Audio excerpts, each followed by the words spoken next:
Donc vous avez bien compris que le message du pardon et de la miséricorde du Christ, il a été un petit peu oublié, parce qu'il y a eu beaucoup de martyrs et beaucoup de souffrances.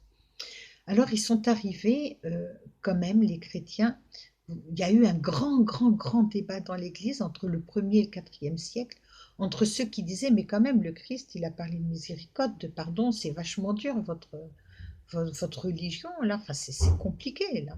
Et puis ceux qui disaient, non, il y en a qui meurent, il y en a qui meurent pour se défendre leur Dieu, pas de pitié, le Christ, il est mort sur la croix, on l'a tous abandonné, et ben maintenant, on n'a plus le droit, c'est de l'idolâtrie, etc. Grand débat dans l'Église. Et on arrive à une forme de compromis où en fait on avait le droit, écoutez bien les enfants, d'être pardonné une fois. Une fois dans sa vie. Vous imaginez aujourd'hui si on a le droit d'aller se confesser qu'une fois dans sa vie. Drôle de truc quand même, hein. Ah, ça fait pas beaucoup, hein. Donc c'était intenable. C'est intenable. Alors, il y avait en fait deux pardons, puisqu'avec le baptême, on recevait un premier pardon pour le péché originel, un premier pardon, on redevenait tout pur, on rentrait dans l'église, on était accueillis, on était pardonné, cette fausse, ce péché originel étant effacé, à, on arrive tout pur. Donc c'est pour ça que le baptême a été donné de plus en plus tard. Et voyez, le premier empereur romain qui est devenu chrétien, il s'appelait Constantin, il s'est fait baptiser. Alors lui, il avait tellement peur justement de ne pas être pardonné de ses péchés et d'aller griller en enfer que qu'est-ce qu'il a fait? Mais il s'est fait baptiser juste avant de mourir.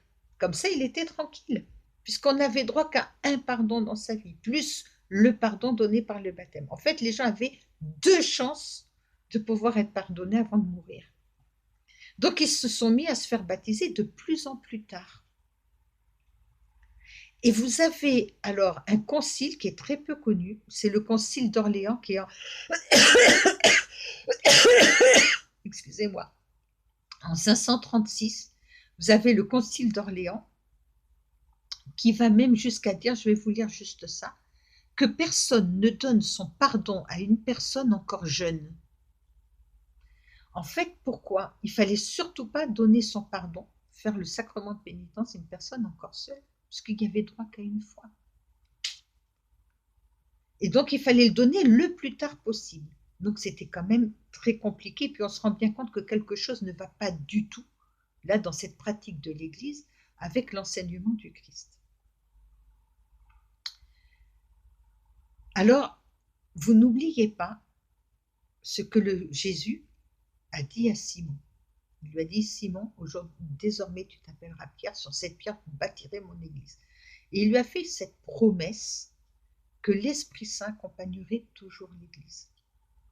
Et donc l'église, elle a été appelée à évoluer, et elle a évolué sous l'action de l'Esprit Saint. C'est-à-dire que petit à petit, les choses ont changé. Il y a eu, alors ça a commencé, c'est en Irlande, dans un petit monastère, avec un moine qui s'appelait Saint Colomban. Et ce moine, dans ce monastère, grâce à l'action de ce saint, qui est un grand saint, il y a eu les premières confessions privées. Parce qu'il faut savoir qu'à l'époque, vous n'aviez que les confessions, la confession dont on parle, la seule chance qu'on avait d'être pardonné, c'était une confession publique. C'est en place publique, devant tout le monde, avec une grande messe, etc. Il y a eu les premières confessions privées. Est-ce que j'ai noté quel siècle? C'était au VIe siècle. Et en fait, les gens se confessaient à un prêtre et non plus seulement à l'évêque dans une grande cérémonie comme avant. Ce qui est plus logique quand on y pense. Notre relation dans l'Église, l'Église effectivement, elle est une. Mais nous, notre relation avec Dieu, c'est une relation qui est personnelle.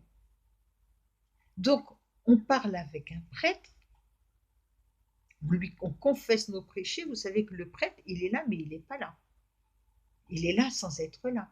Vous savez que derrière le prêtre, vous avez le Christ. Le prêtre le représente, c'est comme l'Eucharistie.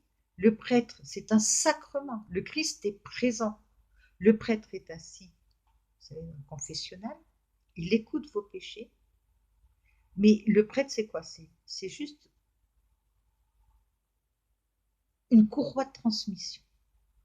Le Christ, il est présent réellement à côté du prêtre. Et c'est lui qui reçoit toute votre confession. Et vos pleurs et vos regrets, c'est lui qui les reçoit. Et alors, il y a une chose qui est assez étonnante, il faudra que vous demandiez au padré ce qu'il en pense de ça, si c'est vrai ou pas. Je crois que c'est très vrai. Il paraît qu'il y a une grâce particulière qui est attachée aux prêtres, qui fait que quand on leur dit nos péchés, eh ben, ils les oublient très vite. Ça rentre par une oreille, ça sort de l'autre, et les prêtres, ils n'ont pas souvenir de nos péchés. Ils ont juste souvenance qu'ils doivent prier pour leurs paroissiens. Vous savez, nos prêtres, ils prient pour nous. Ils prient pendant qu'on se confesse. Très souvent, les prêtres, pendant qu'on se confesse, ils nous écoutent, mais ils prient aussi en même temps. Ils prient pour nous donner l'absolution. Et puis après, quand ils rentrent chez eux, vous croyez que c'est fini? Le prêtre, ça y est, il a fait sa confession, il est tranquille, pépère, il rentre chez lui. Pas du tout. Le prêtre, qu'est-ce qu'il fait? Il rentre et il prie pour tous ses paroissiens. Il prie pour ceux qui se sont confessés. Il dit, oh, mais Seigneur, tu les aides là à pas retomber dans ce péché. Il nous soutient, le prêtre, par ses prières. Mais, de façon assez étrange, je crois, il paraît, qu'ils oublient, c'est un prêtre qui me dit ça, il paraît qu'ils oublient complètement les péchés qu'on leur dit. Heureusement, hein, parce que très honnêtement, j'espère que ça va changer votre confession.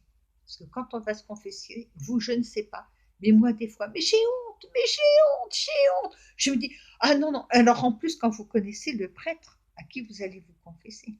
Alors moi, me confesser au padré, je vous explique même pas. J'ai honte. Je me dis, mais je peux pas lui dire ça, mais c'est pas possible.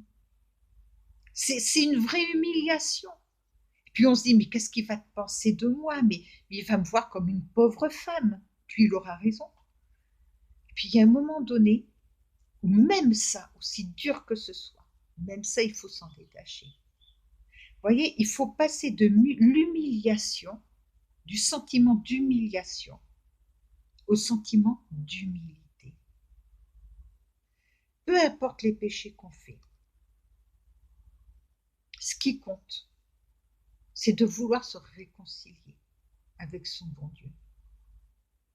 Peu importe d'avoir à aller dire à un prêtre, mon Dieu, qu'on a honte, ce n'est pas grave. Le prêtre, vous savez, il connaît la nature humaine, il en a entendu dans sa vie, il en a vu.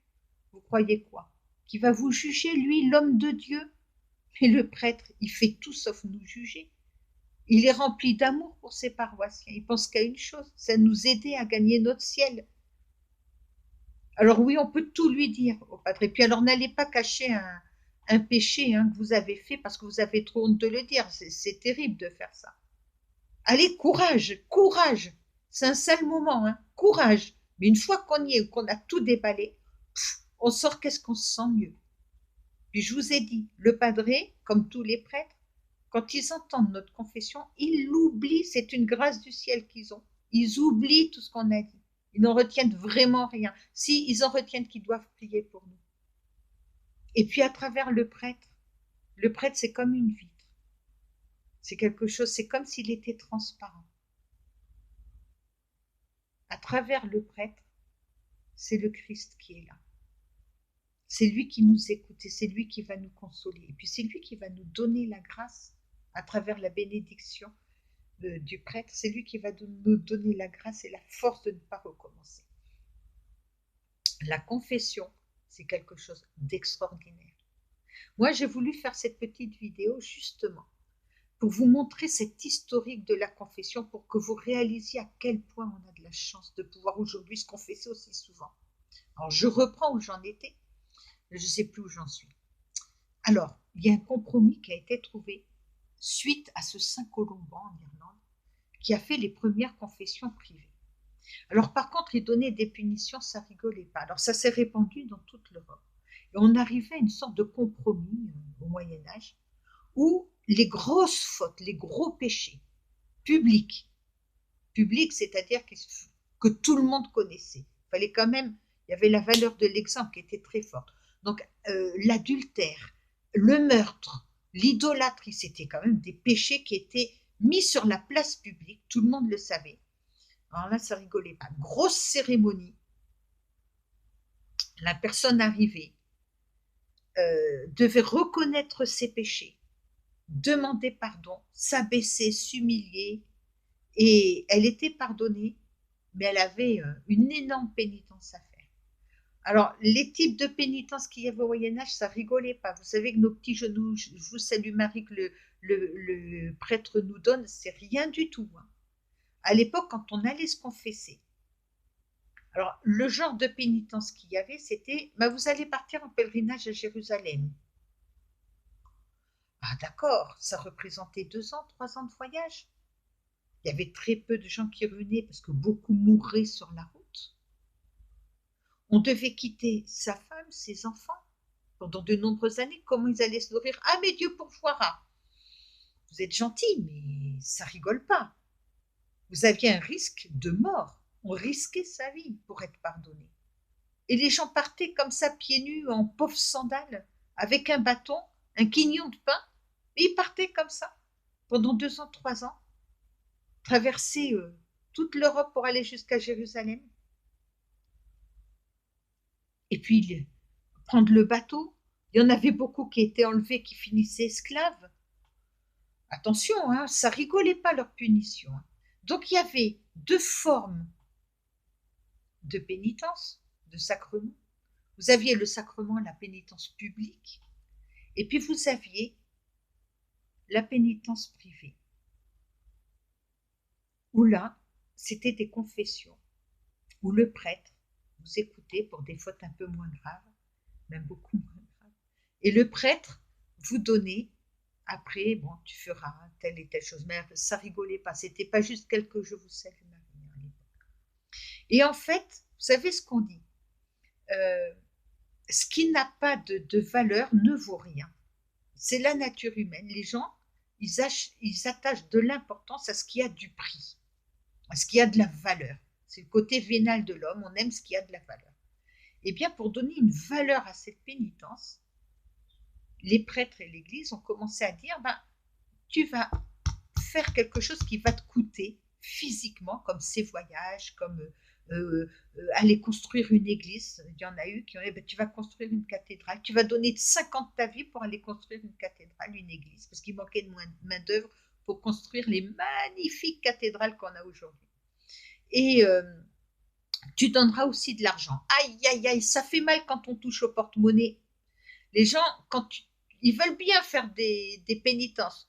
Ouh, mais qu'on leur prenne leur argent, ça fait très mal. Donc, ils ont dit, bah, tu vas donner de l'argent, cet argent sera redistribué aux pauvres. Mais tu vas donner de l'argent parce qu'il faut que ça te coûte quelque chose. Il faut que ça te marque assez pour que tu n'aies pas envie de recommencer. Vous voyez que ça rigolait pas quand même hein, à l'époque. Hein. Alors, qu'est-ce que j'ai vu? Qu'est-ce qui me manque? Alors, sous Charlemagne, on continue, ça va évoluer. Donc, vous savez, c'est à partir de Charlemagne, et ça s'est vraiment inscrit au Moyen-Âge, cette idée qu'il y avait 2 sortes de confession. La confession publique et la confession privée, avec des pénitences très fortes, je l'ai vu. Aujourd'hui, évidemment, il ne reste que la deuxième forme, qui est la confession privée.